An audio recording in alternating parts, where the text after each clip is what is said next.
Hello నమస్తే, welcome to Vikram TV. నేను మీ అక్షయ్. మనతో పాటు ప్రస్తుతం మాజీ సిబిఐ జేడీ జై భారత్ పార్టీ వ్యవస్థాపక అధ్యక్షులు జేడీ లక్ష్మీనారాయణ గారు ఉన్నారు. వారితో ప్రస్తుతం సమకాలీన రాజకీయ అంశాలతో పాటు పహల్గామ్లో జరిగినటువంటి ఉగ్రవాద దాడి గురించి తెలుసుకునేటువంటి ప్రయత్నాలు చేద్దాం. సార్ నమస్తే. నమస్తే అక్షయ్. సార్, ఇటువంటి ఒక డిఫికల్ట్ టైంలో మిమ్మల్ని కలుస్తానని అనుకోలేదు, ఎందుకంటే దేశం అంతా కూడా చాలా బాధలో ఉంది. అయితే పహల్గామ్లో జరిగినటువంటి ఒక తీవ్రవాద దాడిలో ఎంతోమంది ప్రాణాలు కోల్పోయారు. దేశమంతా కూడా ఇదే చర్చ జరుగుతుంది.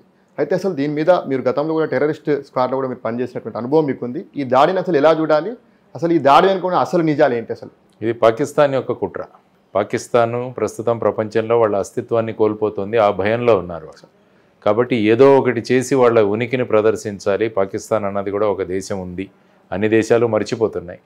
ఆ విధమైన పరిస్థితిలో ఒకవైపు American vice president J D Vance వారు భారతదేశంలో విజిట్ సందర్భంగా సాధారణంగా ఇంతకు ముందు చూస్తే కూడా సౌదీ అరేబియా వాళ్ళ ప్రిన్స్ వచ్చినప్పుడు అప్పుడు కూడా ఇటువంటి సంఘటన ఒకటి చేశారు. కాబట్టి ఈ విధంగా ఇంటర్నేషనల్ అటెన్షన్ క్యాచ్ చేయడానికి ఇది సరి అయిన సమయం అనుకున్నారు. ఆ తర్వాత వచ్చేసి కశ్మీర్లో జరుగుతున్న పరిస్థితులు, కశ్మీర్లో జరుగుతున్న అభివృద్ధి, కశ్మీర్లో జరుగుతున్న ఇన్వెస్ట్మెంట్లు ఇవన్నీ చూసి కశ్మీర్లో మా ప్రసక్తి లేకుండా ఈ విధంగా భారతదేశం ముందుకు పెడుతోంది అన్నది ఒక ఆందోళన వాళ్ళు. ఇంతకుముందు ఏదైనా కశ్మీర్లో ఏమైనా చేయాలంటే వెంటనే వాళ్ళు మొదలుపెట్టేవాళ్ళు. కానీ అప్పుడు చూసుకుంటే మన సెక్యూరిటీ ఫోర్సెస్ మీద రాళ్ల దాడులు ఇవన్నీ కూడా చాలా జరిగాయి. అవన్నీ కూడా ఇప్పుడు తగ్గిపోయాయి. టెర్రర్ మనీ తగ్గిపోయింది. దాంతో ఏంటంటే ఒక ఏకాకిగా మిగిలిపోతుంది. కాబట్టి మళ్ళా మనం యొక్క దీన్ని ప్రదర్శించుకుందామని ముఖ్యంగా వాళ్ళ ఆర్మీ జనరల్ ఎవరైతే మునీర్ అని ఉన్నాడో అతను చేసిన వ్యాఖ్యలు ఏవైతే ఉన్నాయో భారతదేశం పట్ల, తర్వాత కశ్మీర్ పట్ల, అది మాకు ముఖ్యమైన నాడి లాంటిది. కాబట్టి కశ్మీర్ని ఎప్పుడు మేము వదలమన్నా ఆయన చేసిన దానికి ఇక్కడున్న స్థానిక ఉగ్రవాదుల సహాయంతో పాకిస్తాన్ ఎగ్జిక్యూట్ చేసింది వాళ్ళ ఐఎస్ఐ దీంట్లో. కాబట్టి ఇందులో 26 మంది ప్రాణాలు కోల్పోయారు. కాబట్టి అటువంటి పరిస్థితులలో ప్రస్తుతం భారతదేశం పాకిస్తాన్ మీద ప్రతిచర్యలు ఖచ్చితంగా తీసుకోవాలన్న ఉద్దేశంతో కొన్ని నిర్ణయాలు తీసుకున్నారు. ఫర్ ఎగ్జాంపుల్, ఎప్పుడో 1960లో చేసిన సింధు జలాల ఒప్పందాన్ని తాత్కాలికంగా నిలిపివేస్తూ సార్క్ కింద ఇచ్చిన వీసాలను మళ్ళీ రివోక్ చేసి ఇక్కడ ఉన్న పాకిస్తానీలంతా 48 గంటల్లో వెనక్కి వెళ్ళిపోమని ఇలాంటివన్నీ కూడా చేస్తున్నారు. ఆ తర్వాత అటువైపు పాకిస్తాన్ కూడా సిమ్లా అగ్రిమెంట్ ఇది చేయడము, తర్వాత వాళ్ళ ఎయిర్ స్పేస్లోంచి భారతదేశ విమానాలు వెళ్లకుండా వాళ్ళు కట్టడి చేయడం, ఇలాంటివన్నీ జరుగుతున్నాయి. కాబట్టి ఇటువంటి పరిస్థితులలో భారతదేశం ముఖ్యంగా చేయాల్సింది ఏంటంటే పాకిస్తాన్లో ఉన్న టెర్రరిస్ట్ ఆర్గనైజేషన్స్ ఏవి ఉన్నాయో, వాళ్ళ ట్రైనింగ్ క్యాంప్స్ ఏవవుతున్నాయో వాటి మీద చర్యలు తీసుకోవాల్సిన అవసరం. ఎలాగైతే 2019లో పుల్వామాలో జరిగిన ఘటన తర్వాత 12 రోజుల తర్వాత బాలాకోట్లో ఆ పరిసరాలకు వెళ్ళి ఆ ప్రాంతంలో ఉన్న టెర్రర్ క్యాంప్స్ అన్నీ కూడా ధ్వంసం చేయడం జరిగింది. సో ఇటువంటి పరిస్థితులు ఉన్నప్పుడు ఇప్పుడు అంతర్జాతీయంగా కూడా పాకిస్తాన్ ఏకాకిగా ఉంది.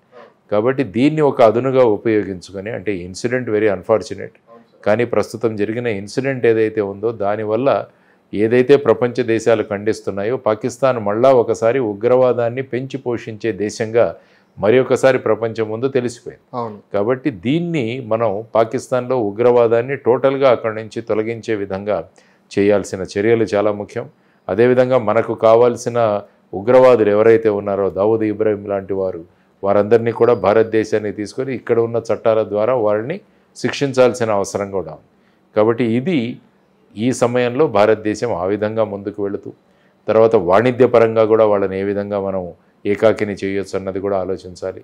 వాళ్ళు చేస్తున్న ఎగుమతులను మనం కనుక రిప్లేస్ చేయగలిగితే, వాళ్ళు ముఖ్యంగా రైస్ మరియు టెక్స్టైల్స్ ఎక్స్పోర్ట్ చేస్తారు.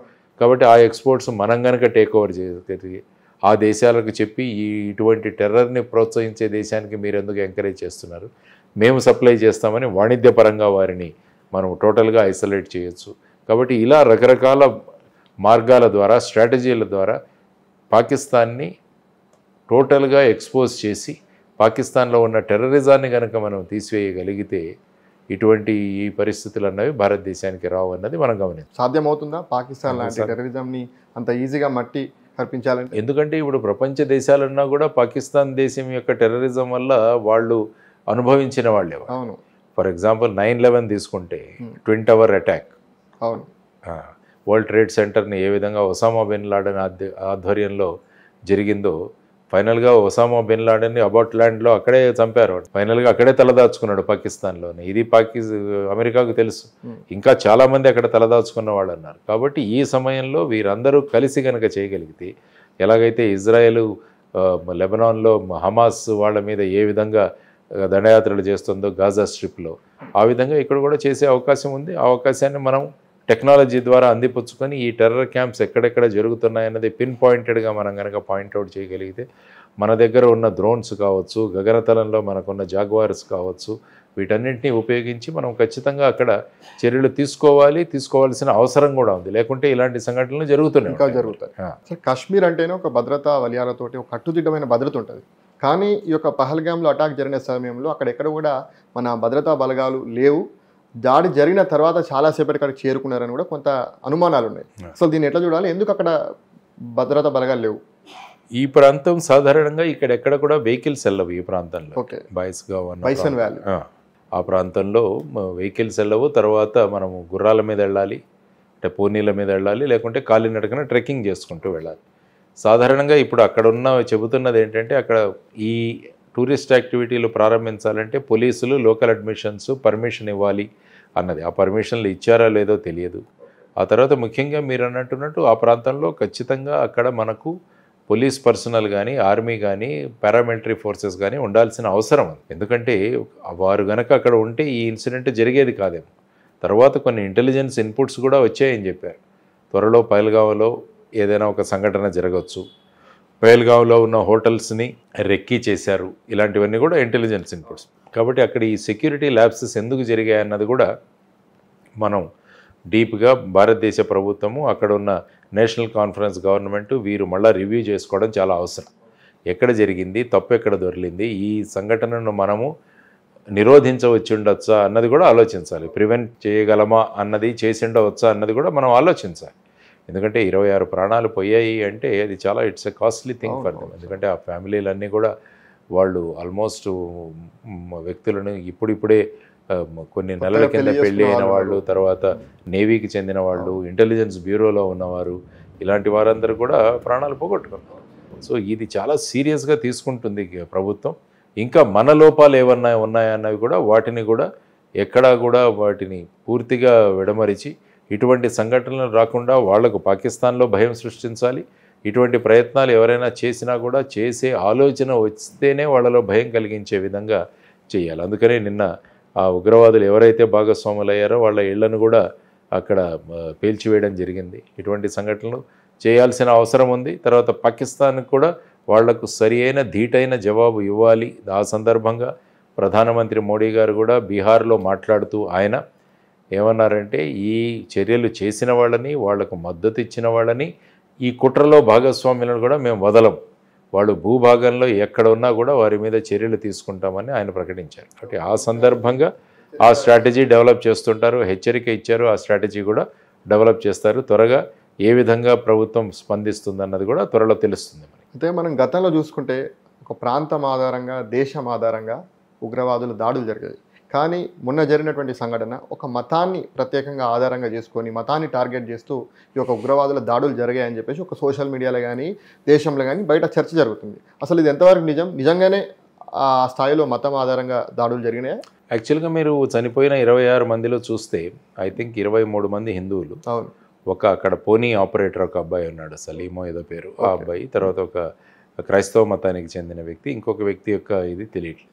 కాబట్టి ఆ విధంగా చేశారు అని పర్టికులర్గా చెప్పలేము.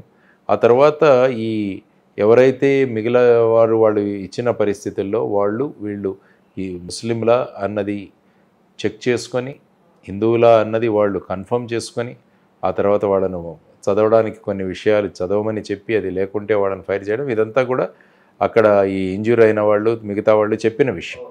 కాబట్టి నేను అనుకోవడం ఇది కూడా ఐఎస్ఐ వాళ్ళ పన్నాగం. ఇటువంటి దాన్ని చేసి భారతదేశంలో మళ్ళా హిందూ ముస్లింల మధ్య ఈ విధంగా చిచ్చు పెట్టడానికి చేసే ప్రయత్నం కూడా కావచ్చు.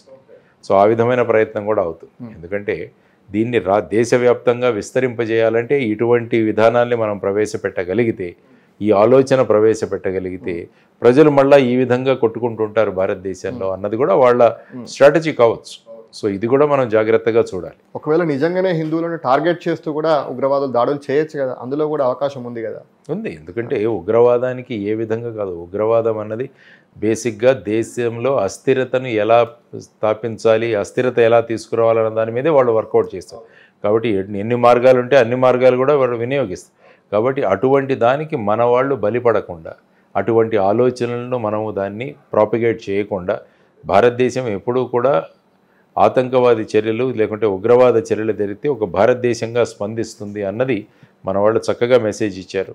నిన్న మస్జిదుల్లో జరిగిన ప్రేయర్స్ తర్వాత కూడా అందరూ పాకిస్తాన్ను విరోధంగా వాళ్ళు నినాదాలు చేయడం, ఆ తర్వాత పాకిస్తాన్ చేసిన చర్యను వాళ్ళు తీవ్రంగా ఖండించడం, ఇవన్నీ కూడా జరుగుతుంది. కాబట్టి ఇటువంటి ఐఎస్ఐ కుట్రలకు కుతంత్రాలకు మనం వాటిలో బలి కాకూడదన్నది ముఖ్యంగా మనం గమనించాల్సిన అంశం. అసలు మనం గతంలో చూసుకుంటే 2019లో పుల్వామా దాడి తర్వాత మళ్ళీ చాలా రోజుల తర్వాత ఈ యొక్క అటాక్ జరిగింది. అసలు భారత ప్రభుత్వము ఈ యొక్క అటాక్ తర్వాత ఎటువంటి నిర్ణయాలు తీసుకోబోతుంది? ఇంకా ఒకవేళ ఇంకా గట్టిగా చెప్పాలంటే ఏమైనా యుద్ధం ఏమైనా జరిగేటువంటి అవకాశం ఉంటుందా, కార్గిల్ యుద్ధం తరహాలో?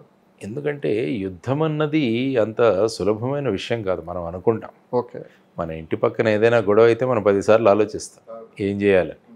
ఇప్పుడు ఒక దేశంతో ఇంకో దేశం యుద్ధం అంటే దానికి ఆ యుద్ధానికి ఏ స్థాయికి వెళుతుందో మనకు తెలియదు, ఎంత ఆర్థిక వనరులు దానికి కేటాయించాలో తెలియదు.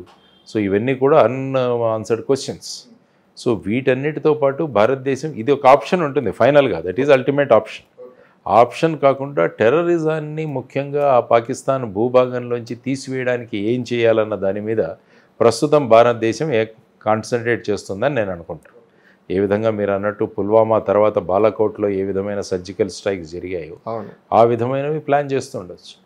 తర్వాత అంతర్జాతీయ మద్దతుతో, వారి మద్దతుతో మొత్తం పాకిస్తాన్ నుంచే ఈ ఉగ్రవాదం అన్నదాన్ని తీసివేయడానికి అవకాశం ఉందా అన్నది కూడా ఆలోచిస్తుండొచ్చు. సమర్థవంతమైన నాయకత్వం ఉంది భారతదేశానికి. కాబట్టి ఆ సమర్థవంతమైన నాయకులు, ఆ తర్వాత అపోజిషన్ ప్రతిపక్ష పార్టీల వారు కూడా ప్రభుత్వం ఏం చేసినా కూడా మేము 100% సపోర్ట్ చేస్తామని వారు చెప్పడం జరిగింది. కాబట్టి అనుభవమైన నాయకత్వం ఏదైతే ఉందో వారు నిర్ణయం తీసుకుంటారు. ఆ నిర్ణయం దేశ సంక్షేమం కోసం, దేశంలో ఇలాంటి ఇన్సిడెంట్లు జరగకపోవడం కోసం, ఆ తర్వాత ఈ ఉగ్రవాద చర్యల్లో పాల్గొన్న వాళ్ళు, వాళ్ళ మద్దతుదారులు, వాళ్ళతో కుట్ర పన్నిన వాళ్ళందరి మీద కూడా చర్యలు తీసుకుంటామని సుస్పష్టంగా ప్రధానమంత్రి గారు చెప్పారు. కాబట్టి వారు వాళ్ళ మాట మీద నిలబడి ఉంటారు, ఆ విధమైన చర్యలు తీసుకుంటారు. భారత ప్రభుత్వం యొక్క అటాక్ తర్వాత కొన్ని నిర్ణయాలు తీసుకుంది. ఆ నిర్ణయాల వల్ల పాకిస్తాన్ పైన ఎటువంటి ప్రభావం చూపేటువంటి అవకాశం ఉంటుంది? ఇండస్ వాటర్ ట్రీటీ ఏదైతే ఉందో, సింధు జలాల డిస్ట్రిబ్యూషన్ ఏదైతే ఉందో, పంపిణీ ఏదైతే ఉందో దాన్ని తాత్కాలికంగా నిలిపివేస్తున్నామని చెప్పారు. దానివల్ల ఏంటంటే పాకిస్తాన్ భూభాగంలో వెళ్లాల్సిన నీళ్లను మనం నిరోధించగలిగితే మళ్ళీ మన కాళ్ళ దగ్గరికి వస్తారు. ఎందుకంటే అక్కడ వ్యవసాయం ఎఫెక్ట్ అవుతుంది, తర్వాత జీడిపి ఎఫెక్ట్ అవుతుంది. వీటన్నిటి వల్ల మళ్ళీ అక్కడ ఆ పరిస్థితులే మారిపోతాయి. వాళ్ళ అస్తిత్వానికే ఒక ప్రశ్న వచ్చే పరిస్థితి ఉద్భవిస్తుంది. కాబట్టి ఈ పరిస్థితులను తెలుసుకొని ఇదొకటి మనం చేసింది. తర్వాత అటారీ బార్డర్ని మూసేసాం మనం, వాణిజ్యపరంగా ఏవైతే జరుగుతున్నాయో దాన్ని మూసివేయడం జరిగింది. ఆ తర్వాత వాళ్ళు ఇచ్చిన వీసాస్, సార్క్ వీసాస్ క్యాన్సిల్ చేయడం జరిగింది. వాళ్ళ ఎంబసీస్ నుంచి ఆర్మీ, ఎయిర్ ఫోర్సు, నేవీ యొక్క అడ్వైజర్స్ ఎవరైతే ఉన్నారో వాళ్ళందరినీ పంపించేయడం జరిగింది. ఈ విధంగా తర్వాత 48 గంటల్లో ఇక్కడ ఉన్న పాకిస్తాన్ వాళ్ళంతా వెళ్ళిపోండి అన్నది కూడా సూచన ఇవ్వడం. కాబట్టి ఈ విధంగా ఇమీడియట్గా క్యాబినెట్ కమిటీ ఆన్ సెక్యూరిటీస్ తీసుకున్న నిర్ణయాలు ఇవి. వీటి ప్రభావం ఖచ్చితంగా ప్రభుత్వం మీద ఉంటుంది, పాకిస్తాన్ ప్రభుత్వం మీద ఉంటుంది, పాకిస్తాన్ మీద ఉంటుంది. తర్వాత అంతర్జాతీయంగా మిగతా దేశాలు ఇస్తున్న వాళ్ళు ఈ చర్యను ఖండిస్తూ ఇచ్చిన స్టేట్మెంట్స్ కూడా ఖచ్చితంగా పాకిస్తాన్ వాళ్ళని ఏకాకిగా చేసే ధోరణిలో ప్రపంచ దేశాలు ఉన్నాయన్న లెసన్ కూడా వాళ్ళకి వెళ్తుంది. కానీ మేకపోతు గంభీర్యంలాగా ఏదో ఒకటి మేము చేస్తాము, మేము చూస్తాము అన్నది వాళ్ళు మాట్లాడతారు. అదంతా ఏంటంటే ఒక మేకపోతు గాంభీర్యం, అందులో ఏమాత్రం తథ్యం లేదు.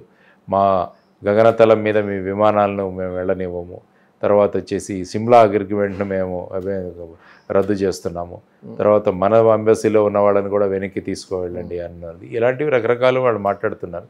అదేంటంటే కేవలం ఒక మేము కూడా సిద్ధంగా ఉన్నామన్న ఒక ఉనికి చాటడానికి చేస్తున్న ప్రయత్నం, కానీ ఇన్ వాళ్ళు ఏమీ చేయలేరు. అంత మటుకు మనకు ఖచ్చితంగా మనం చూసుకోవచ్చు. సరే, కొంతమంది ఆరోపణలు చేస్తున్నారు, ఎప్పుడు ఎన్నికలు వచ్చినా ప్రతిసారి ఎన్నికల ముందు ఇట్లాంటి దాడులు భారతీయ జనతా పార్టీ ప్రోత్సహిస్తుంది, దీని వెనుక భారతీయ జనతా పార్టీ కూడా ఉందని కొంతమంది అర్థం లేని ఆరోపణలు అనుకోవాలా, ఇష్టానుసారంగా విమర్శలు చేస్తున్నారు. దీని మీద ఉంటుంది రకరకాలుగా. ఎందుకంటే ప్రతి పొలిటికల్ పార్టీ కూడా ఏ ఇన్సిడెంట్ నుంచి కూడా పొలిటికల్ అడ్వాంటేజ్ ఎట్లా తీసుకోవాలన్నది ప్రయత్నిస్తూనే ఉంటుంది. సో అందులో మనం ఏమీ ఆశ్చర్యపడిపోవాల్సిన అవసరం లేదు. కానీ ప్రస్తుతం మన ఎలక్షన్స్ ఉన్నవి ఇక్కడ బీహార్లో ఉన్నాయి. బీహార్లో ఎలక్షన్స్ ఉన్నాయి, దేశంలో ఏమి ఎలక్షన్స్ లేవు ఇప్పుడు. కానీ ఈ సంఘటన ఏదైతే జరిగిందో పాకిస్తాన్ డెస్పరేషను, పాకిస్తాన్ ఉనికిని చాటుకునే మార్గంలో చేసిన ఒక ఇన్సిడెంట్ అని మనం అనుకోవచ్చు. కాబట్టి ఇటువంటి చర్చలు కాకుండా మనం బేసిక్గా ఏ విధంగా అందరూ ఉమ్మడిగా కలిసి మనం ఏ విధంగా పాకిస్తాన్కు మనము దిటైన జవాబు ఇస్తామన్న దాని గురించి మనం ఆలోచించాలి. సరే, ఈ విషయంపై ఫైనల్గా చెప్పండి. అసలు యుద్ధం చేయకుండా ఈ యొక్క టెర్రరిజాన్ని అణిచివేయగలుగుతామా ఫైనల్గా? అవసరం లేదు, యుద్ధం చేయాల్సిన అవసరం లేదు, ఫుల్ ఫ్లెడ్జ్డ్ యుద్ధం అవసరం లేదు. ఎందుకంటే మనకు 3300 కిలోమీటర్ల బార్డర్ పాకిస్తాన్. ఓకే. ఆ తర్వాత వచ్చేసి మనం ఆర్థికంగా ఎదుగుతున్నాం. ఆర్థికంగా ఎదుగుతున్న మన వనరులన్నీ కూడా ఆచితూచి వినియోగించాలి. సంఘటన జరిగింది, దెర్ ఈజ్ నో డౌట్. దీనికి టెర్రరిజం కారణం కాబట్టి టెర్రరిజం తర్వాత టెర్రరిస్ట్ క్యాంప్స్ వీటి మీద మనం ప్రతీకార చర్యలు తీసుకుంటే అది అటు భారతదేశానికి అటు ప్రపంచ దేశాలకు కూడా అది కోరుకుంటున్నారు. ఈ టెర్రరిజం అన్నది పాకిస్తాన్ నుంచి వెళ్ళాలి అన్నది. సో ఆవేశంలో మనం మాట్లాడుతుంటాం. మనం సచిన్ తెందూల్కర్ బ్యాట్ చేస్తున్నా కూడా మనం అంటాం ఇలా కొట్టాలని మనం అంటూ ఉంటాం. కాబట్టి నేను అదే చెప్పాను, సమర్థవంతమైన నాయకత్వం దేశానికి ఉంది. వాళ్ళు అన్ని విషయాలు పరిగణలోకి తీసుకొని వాళ్ళు యోగ్యమైన నిర్ణయం తీసుకుంటారని మనం ప్రతిపక్షాలే వారికి మద్దతుగా నిలిచాయి. కాబట్టి ప్రజలందరూ కూడా మేమంతా మద్దతుగా ఉన్నామని చెప్పారు. కాబట్టి వాళ్ళు ఏ నిర్ణయాలు తీసుకున్నా కూడా దేశ హితం కోసం తీసుకున్నారన్న భావాలతో మనం ఉంటే బ్రహ్మాండంగా ముందుకెళ్తుందన్నది నా అభిప్రాయం.